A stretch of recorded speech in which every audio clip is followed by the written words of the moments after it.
Similarly, the words of Amir al-Mu'mineen, to whom nearly all the Urafa and Sufis trace the origin of their orders, are also spiritually inspiring. I wish to draw attention to two passages of Nahjul Balagha and Khutbah number 222.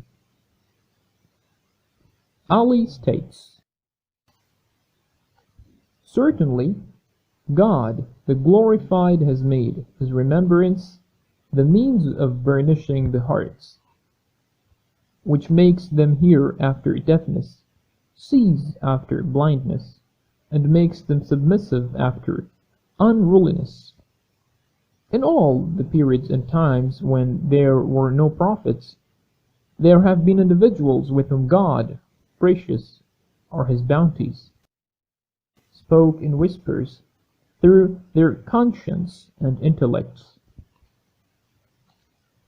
In Khutbah number 220, speaking about the men of God, he says, "He revives his intellect and mortifies his self, until his body becomes lean and his coarseness turns into refinement.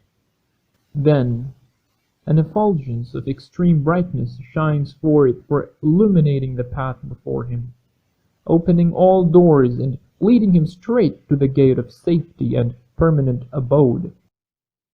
His feet, carrying his body, becomes fixed in the position of safety and comfort, on account of that which engages his heart, and on having won the good pleasure of his Lord." The Islamic supplications, especially those of the Shia, are also replete with spiritual teachings. The Dua Kumail, the Dua Abi Hamza, the supplications of Al-Sahifat al-Kamila, and the group of supplications called Shabaniya, all contain the most sublime spiritual ideas. With the existence of all these resources in Islam, is there a need for us to search for the origin of Islamic irfan elsewhere? This reminds us of the case of Abu Dhar al-Ghafari and his protest against the tyrants of his time and his vocal criticism of their practices. Abu Dhar was severely critical of the favoritism, partisan politics, injustice, corruption, and tyranny of the poet of the post-prophetic era in which he lived.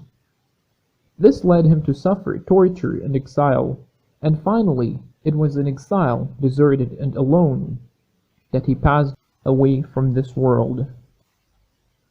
A number of Orientalists have raised the question of what motivated Abu Dhar to act as he did. They are in search of something foreign to the world of Islam to explain his behavior.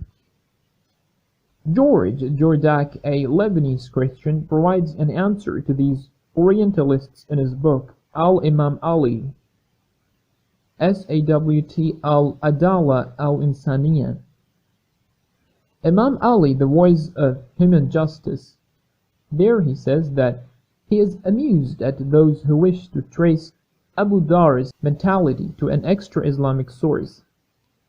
He says it as if they see someone standing at the side of the sea or river with a pitcher of water in his hands, and begin to wonder from which pool he has filled his pitcher, and then, completely ignoring the nearby sea or river, go off in search of a pool or pond to explain his full pitcher of water. What other source other than Islam could have inspired Abu Dhar? Which source could have the power of Islam in inspiring the likes of Abu Dhar to rise against the tyrants of this world, such as Muawiyah? Now we see a similar pattern in regard to Irfan. The Orientalists are in search of a non-Islamic source of inspiration of Irfan, while they completely overlook the great ocean of Islam. Can we really be expected to overlook all these resources? The Holy Quran, the traditions, the sermons, the polemical dialogues, the supplications, and the biographies, simply in order to give credence to the view of a group of Orientalists and their Eastern followers. Formerly, the Orientalists took great pains to project the origins of Islam, Irfan, as lying outside the original teachings of Islam. Lately, however, such individuals as the English R. A. Nicholson and the French Louis Massignon, after having made extensive studies in Islam Irfan without being unacquainted with Islam in general, have expressly admitted that the principal sources of Irfan are the Quran and the Prophet's Sunnah. We will conclude this lecture by quoting a passage by Nicholson from the book The Legacy of Islam. Though Muhammad left no system of dogmatic or mystical theology, the Quran contains the raw material of both.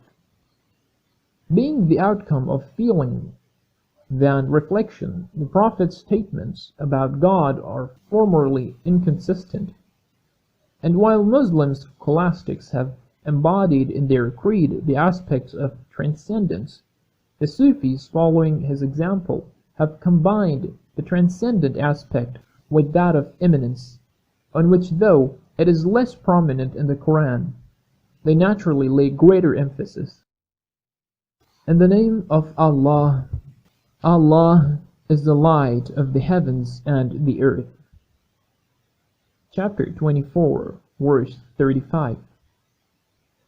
He is the first and the last, and the outward and the inward. Chapter 57, verse 3. There is no God but He. Everything is perishing except His face. Chapter 28, verse 88. Have breathed into him man of my spirit. Chapter 15, verse 29. Verily, we have created man, and we know that his soul suggests to him, for we are nearer to him than the neck artery. Chapter 50, verse 16. Whosoever ye turn, there is the face of Allah. Chapter 2, verse 114. He to whom Allah giveth no light, hath no light at all. Chapter 24, verse 40. Surely the seeds of mysticism are here, and for the early Sufis, the Quran is not only the word of God, it is the primary means of drawing near to Him. By fervent prayer, by meditating profoundly on the text as a whole, and in particular on the mysterious passages concerning the night journey and ascension, they endeavored to reproduce the Prophet's mystical experience in themselves. The doctrine of a mystical union imparted by divine grace goes beyond anything in the Quran, but is stated plainly in apocryphal traditions of the Prophet.